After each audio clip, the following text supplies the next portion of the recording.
Jeffrey Archer is with us. A very, very good morning to you. Good morning to you, Mike. Nice to see you again. Absolutely 100%. You won't remember, but we had a soup lunch in Christchurch in New Zealand probably 35 years ago when you came to Christ. Yeah, exactly. You came to Christchurch and we did an interview. I was doing a morning program at the time, and you said to me at the end of the interview, it was a lovely chat because you're such a lovely bloke, and you said, let's do lunch. And so we did, and we wandered out and we had a lovely soup lunch around the corner. Can I ask you about your health? You look ridiculously well. I know. That soup has obviously done me well. It's Christchurch, because when I last came out to New Zealand, the Prime Minister asked me to do a speech in the cathedral in Auckland to raise funds for Christchurch. Yes. And yes. I don't really know, that's a long time ago, I really don't know what state Christchurch is in at the moment.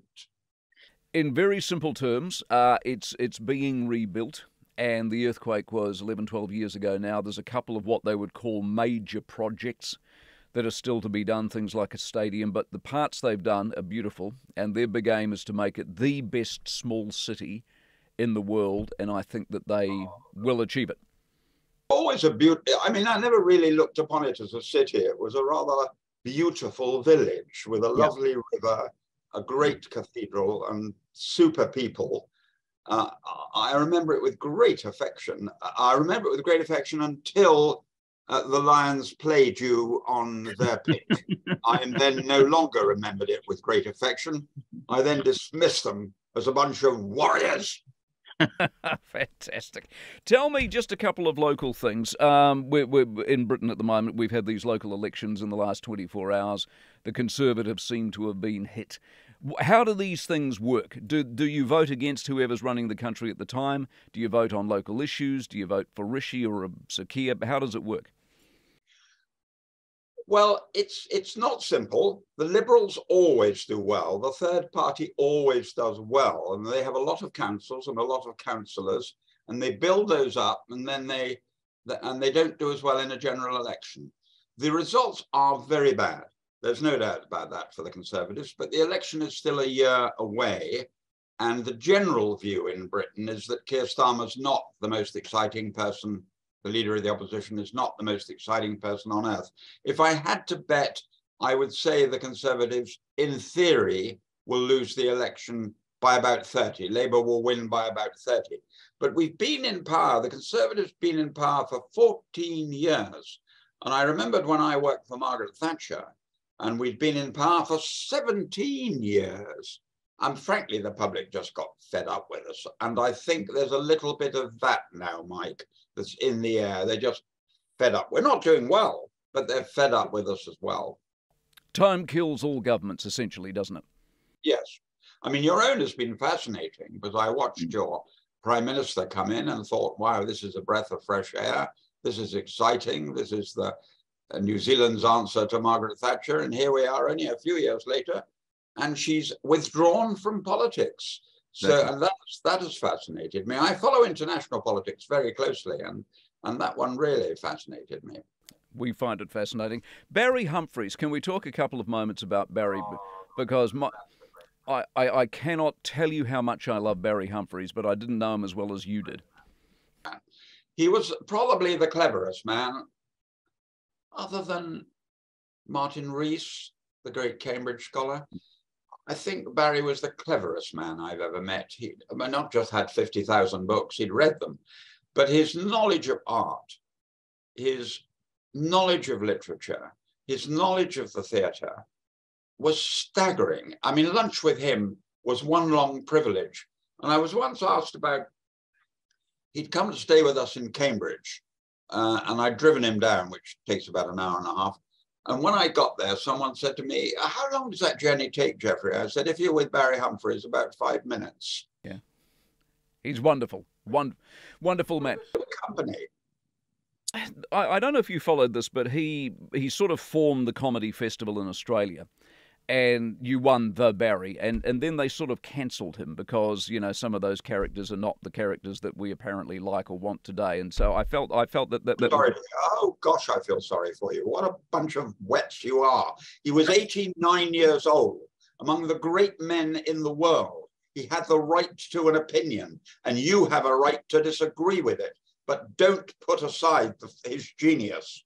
Yeah, exactly right. Speaking of which, Roald Dahl and all of that, is there something unique? I mean, the whole world has got a wokeness to it these days, but Britain seems to have grabbed it with alacrity. What's going on? Well, it is amazing how such a tiny group can have such a vast influence. It's once again the silent majority is suffering and taking it on the bloody nose. I won't. I'm 83 years old, and I'm damned if I'll be told by someone what I think and what I'll do. I do have the right to an opinion. I'm very happy to listen to someone else's opinion, whatever it might be. That's one of the great privileges of a democracy. But don't tell me that because this country did something wrong 300 years ago, it isn't a great country and we should hide our history. Balls, rubbish, go away. Have they asked you to amend any of your work like Roald Dahl? Have they asked me to amend any of my works? Yes. No, they asked me to remove one word. I've written 40 books, and they asked me to change they asked me to change the words "the West Indies." And what did they ask me to change it to? They asked me to change one. I thought this was stupid. I mean, you and I have watched cricket matches against the West Indies and seen ourselves hammered for the last 30 years. And suddenly they want me to call it something other than the West Indies. When I had the honour of captaining the Oxford track and field team, my opposite number at Cambridge was Wendell Motley, the great West Indian captain. I don't remember calling him anything else. And I don't remember him being offended by that. By the way, he got a PhD and he was better looking than me, so I was never in with the chance. As for athletics, he got an Olympic silver medal, so I was never in with a chance in any case. But the idea that we should suddenly stop saying he was West Indian has kind of got me, and everything moves on so quickly. You can say the wrong word by mistake, Mike. I get told by my children and grandchildren, oh no, that's yesterday's word. You can't say that any longer. And you have to invent a new word that's now acceptable. The one thing I agreed with was, again, another old man, funnily enough, was Morgan Freeman. Yes. A great actor, truly great actor, one of the great screen actors of my lifetime. He said he objected to be calling an African American, and I agree with him on that. That was one I agreed with immediately. Right. Morgan Freeman is an American, and a very great one. Very well said. Do you still go to Portugal to write, by the way? Spain, yes, I do. Spain, yeah. And have you been writing over what you would be your winter? Yes, I go in January, February, and March and write the first draft of a book. I write 17 drafts of every book, as you know, Mike. There's no shortcut. I wish there was. I'm currently on the 12th draft of the new book that will be coming out in September. And I wish there was a shortcut. Here I am at 83 working just as hard.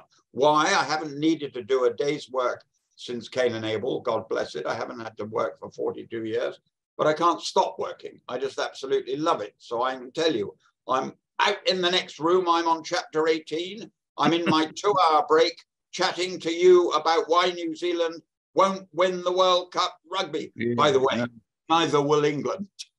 No. Do you not think so? So who will it be? Ireland? France?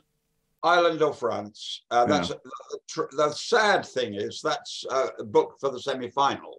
I'm trying to get tickets to go to that semi-final, Ireland versus France. It should be the final, but it'll be interesting to see who's come up the other side to face one of them. France are looking wonderful at the moment. Their scrum half is the best scrum half I've seen since Gareth Edwards. Ireland are such fighters. They've got the best team I've seen for the last 50 years. And everyone, I mean, I think Ireland is everybody's second team. If you're not going to win yourself, and England certainly are not going to win, I would want Ireland to win. We have a malaise about the All Blacks. Are you convinced they won't win? I mean, to be honest, I'm convinced they won't win either. In fact, I've got a friend who's got tickets to the quarter-final based on the fact he thinks they'll go out in the quarter-final.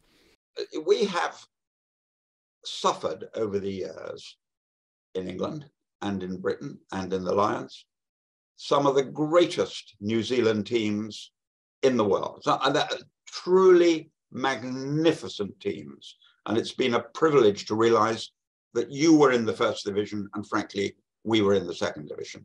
Those days have gone. Yeah. You're now a pretty average team. I think there are 4 or 5 teams that could beat New Zealand now. We always assumed it would be New Zealand in the final of every World Cup. It was just a matter of whether they would win it. I think those days have gone. Whereas your cricket team, which used to be a load of rubbish when I was a child, are now a damn good team. And while we mention that, if I may dare to say so, your behavior, Williamson in particular, behavior in the World Cup final at Lord's was an example to every young person on earth. His dignity, his manners, and indeed the courtesy with which he received man of the match was an example to any young person. And I raise my hat to him in admiration. I'm still not utterly convinced we won, but I raise my hat in admiration for the way he behaved when he lost. Yes, he's a class act. As indeed, Jeffrey, are you? I could talk to you forever, obviously. I could have soup with you again anytime you like. But for now, it's a pleasure, privilege, honour. Go well.